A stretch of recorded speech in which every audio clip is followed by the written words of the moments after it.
What do you think the founders of this country would say? I mean, if Thomas Jefferson or Andrew Jackson came back today and took a look at what has happened to their country, to this system that they laid out in the Constitution, what would their view of what our society is, what would it be? Do you think they would describe us as socialists, as communists? Yeah, but they might want to arrest us and put us in prison, especially Congress.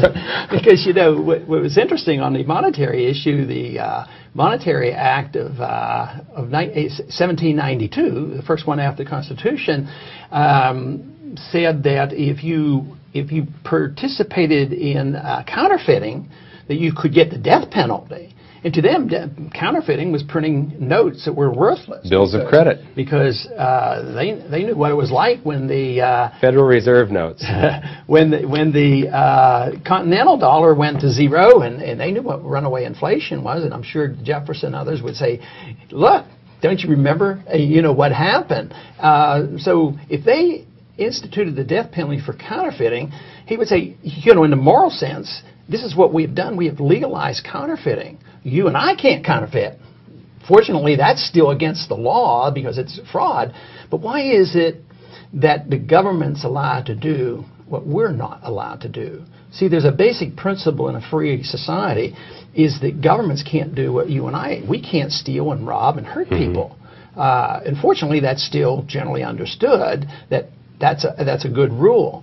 But we have failed to recognize that the founders understood that governments can't do that either. So if fraud and deceit and paper money is all bad and warmongering is bad, you know, for the people, then governments should be held accountable. So I think they would be outraged. But I bet you they would understand, because they warned us against this. You know, they warned us, and they did not like pure democracy. They wanted a republic, and they would say, well, you're not. Their first words would probably be, well, you become an obsessive democracy where the majority rules. And you're picking socialism, but it's the idea that majority rules and comes in and say, well, we want this and we want that, and as long as the majority opinion thinks they're getting something, and they would probably say, well, you have succumbed to the temptation of getting something for nothing, but you better watch out, because if you get something for nothing, you're going to lose it. Yes. You were talking about the government printing money, and but what most people don't know is that the government actually borrows money from a private bank that they've authorized to create the money for us, the Federal Reserve. Can you expand on that part, how it reflects on the Constitution, Congress allowing a private bank to create our money? Yes, and that's tricky, and it's a tricky language as well, because it is a central bank, and Hamilton liked it from the very beginning and started a national bank, and then of course Jefferson got rid of it, and then soon there was another national bank, and Jackson got rid of it. But the Constitution does not authorize central banking, but the current central bank we have is the Federal Reserve System, and a lot of people refer this as a private bank. And in some ways that isn't fully descriptive of what it is. It's private it's private in the sense that private individuals benefit. The banking elite benefit, and they're the insiders, and they rule. And it's very secretive. I can, as a member of Congress, I can find out more information about what the CIA is doing than what the FOMC is doing, the central bank, what they're doing on monetary policy. That's very, very secretive of what they're doing. But the Congress created it. So it's not like General Motors being a private company. In some ways, it's almost worse than just saying private. The benefits are privatized, and yet it's ultra secretive and all powerful. A person that runs the Federal Reserve, especially when you have somebody like Alan Greenspan, he is probably the most powerful man in the world. As long as the dollar is the reserve currency of the world, Federal Reserve Board chairman can make or break a president. They have more control over the economy. Ultimately, though, and this is where I find a sense of optimism, ultimately, though, the marketplace rules. And that's why I'm optimistic that this will all be sorted out. Take, for instance, in the 60s, we all knew that $35 an ounce wouldn't hold for gold because we knew they printed too much money.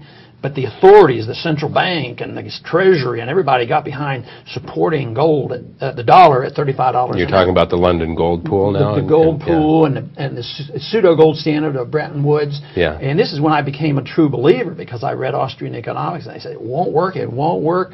And boy, August 15, 1971, the Bretton Woods collapsed. And of course, gold took off. So the market ultimately rules, even though under today's circumstances, a Bernanke or a Greenspan, very, very powerful. And they might, I'm sure they are trying to manipulate the price of gold, and they're always trying to manipulate the value of dollars, and the people are deceived, and the world plays this game that the dollar is as good as gold, and it's a reserve currency. So we have this wonderful benefit in this country of printing gold. It used to be you had to earn the gold, and then if you spent it, you had real money. But now the world has been deceived. Instead of it totally collapsing in 1971, we inherited a system that allowed America to be the producers of gold, which is paper, and we have great commodity or consumer goods, but we lost all our industry because it was much easier to ship these jobs out and let somebody else do the hard work, because we have the unlimited supply of gold, which is our dollar. And so it's been a fantastic thing. But I'm convinced that the system we have today will no longer last than did. We're abusing it too much. And people will come around to rejecting the dollar, because we depend on countries like Japan and China to finance our current account deficits. So we get the money comes flowing back, and they loan it to us at cheap rates, and we finance our war and our welfare. I mean, if this system could continue to work indefinitely, it would mean that Americans would not have to work ever again.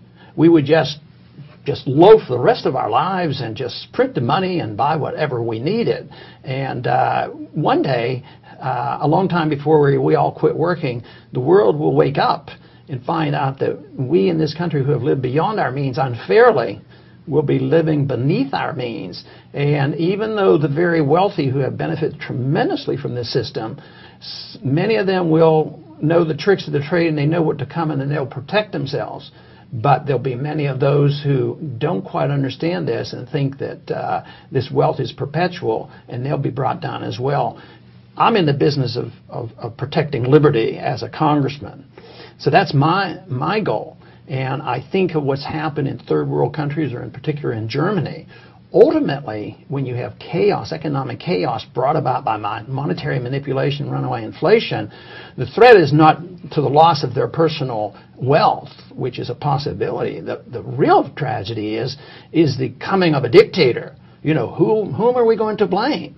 The Nazis blamed the Jews, and it has to be always a scapegoat. And then they go in and accept the dictator, and it takes a long time to iron that out. And too often that leads to war. And just back to the basics, the education, the understanding, the founders' message, the message we have in our Constitution. It could all be preventable, but we yield to the temptation of a free lunch.